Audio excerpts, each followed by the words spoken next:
Hello, my name is Josh Atkinson, and you have once again stumbled upon my oil painting YouTube channel. Before I get started, I did want to ask everybody to hit the like button, the subscribe button, and the notification bell, because theoretically it helps with the algorithm. Today I'm going to show you how I made this landscape.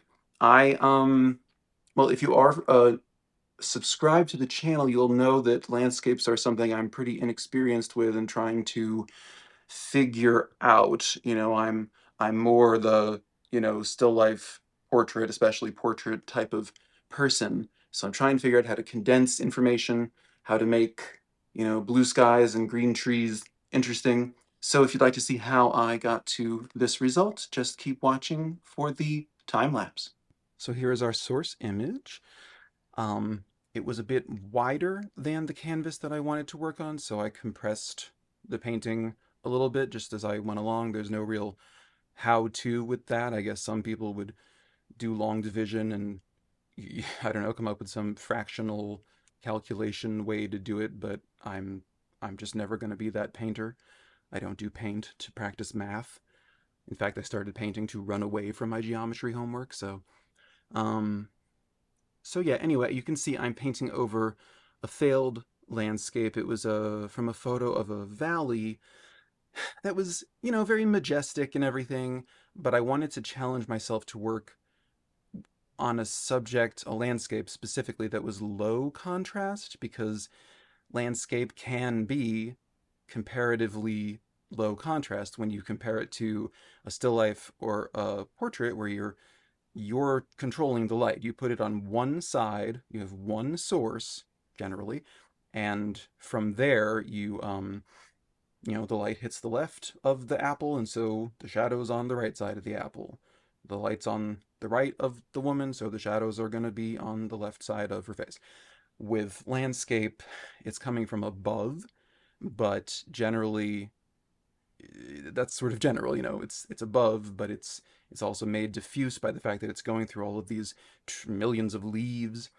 Although this can be avoided if you work from uh, like dawn or dusk, like the quote unquote golden hour.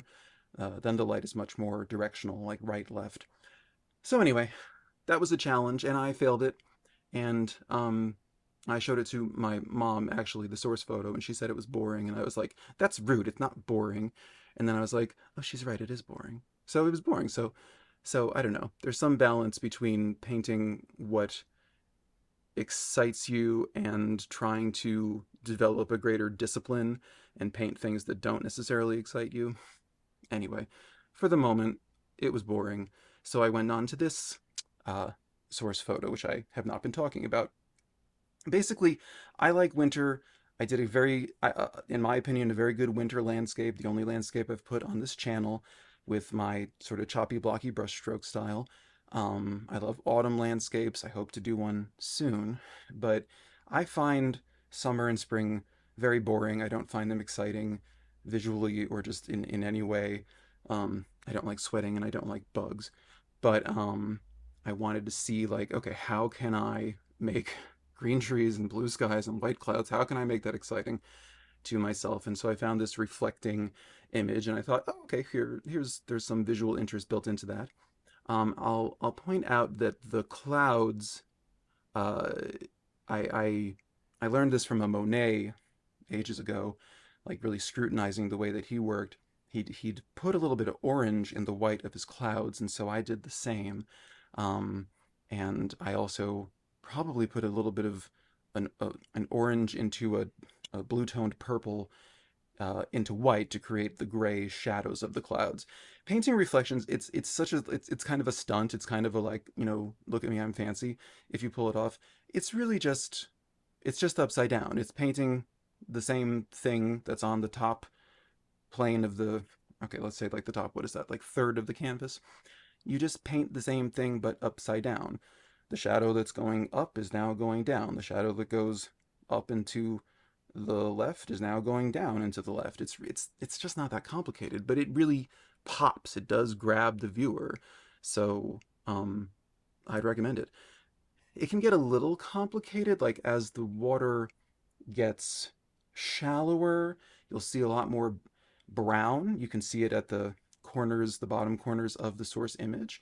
Um, Basically, and I just struggle to touch with that because again, I've never done this before. I've never painted a reflection in water, but basically the brown is mostly just shadows of things that are, again, they are just reflections. They're just reflections of things that are above you. Like it's a tree that is very tall, so it's not necessarily going to be visible in the source photo, but that's kind of what it is. So, so yeah, um, I think I let this sitting dry touch, and then I come in and I try to make these little sprigs of blades of I don't know, what do you, swamp grass or whatever you call it, little leaves. They're all just these little vertical green strokes, and so you would paint that going up, and then you'd paint a shadow of it going down, probably a darker one, because it's a how to explain that? It's I am failing to explain that. But it's a shadow, and so you're seeing the brown of the shallow water that's kind of informing it, but it still has a tinge of the color of what it is. It is green, so I don't know. I'll try to get more specific about how to articulate that. And then there's just a little break in the water at the bottom of each of them, just to show that's probably the current of the water splashing against that, so that helps the eye see that they are uh, little weeds instead of just I don't know, mistaken brushstrokes.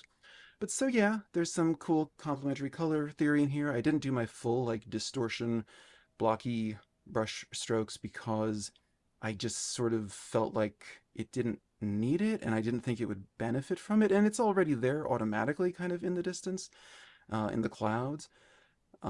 As things recede, they do become more neutralized and cooler, so you can see the sky is a more royal blue as it's closer in the water. So so yeah, I don't know. I guess this is my first spring summer landscape that I was happy with, and yeah, I am happy with it. So it is an 11 by 14-inch canvas panel, and it's an oil painting.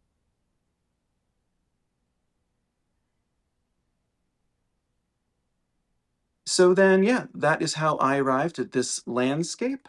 Um, there's stuff that I could improve and do differently, but just if you'd seen the last like 20 years of me avoiding landscapes, I don't know, you'd probably understand why I'm proud of this. I am genuinely happy with the way it turned out. I don't know if you can see like the orange in the cloud. It's subtle, but trust me, it's there and it helps everything cohere.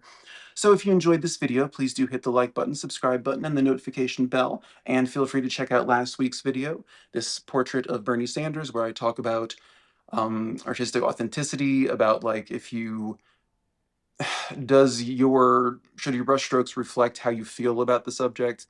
The previous week was this series of pumpkins, and yeah, I guess that's everything I can think to say. Thank you for the new subscribers. I think I'm up to 275 this week.